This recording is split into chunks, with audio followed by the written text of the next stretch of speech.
இன்றைக்கி நம்ம ஒரு தக்காளி சட்னி செய்ய போகிறோம். இந்த தக்காளி சட்னி 10 இட்லி கூட சாப்பிடுவாங்க, அவ்வளோ டேஸ்ட்டாக இருக்கும். அதை எப்படி செய்கிறதுன்னு பார்க்கலாம்.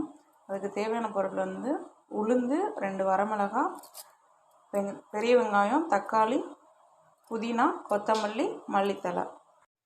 அடுப்பில் வானலியை வச்சுக்கோங்க. அது காஞ்சதும்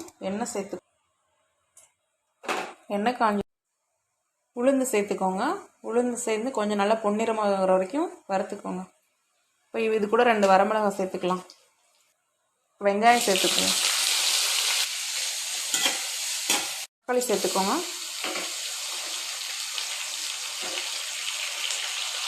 புதினா சேர்த்துக்கோங்க. கருவேப்பிலை சேர்த்துக்கோங்க. மல்லித்தழை சேர்த்துக்கோங்க. உப்பு சேர்த்துக்கோங்க. உப்பு சேர்த்துட்டு நல்லா வதக்குங்க. இப்போ இது கூட கொஞ்சோண்டு தேங்காய் போட்டுருவோம். சேர்த்து நல்லா வதக்கிட்டு இதை ஒரு மிக்ஸி ஜாருக்கு மாற்றிக்கோங்க. ஆறிடுச்சு. இப்போ இதை நல்லா அரைச்சி எடுத்துகிட்டு வந்துடலாம். சூப்பரான தக்காளி சட்னி ரெடி.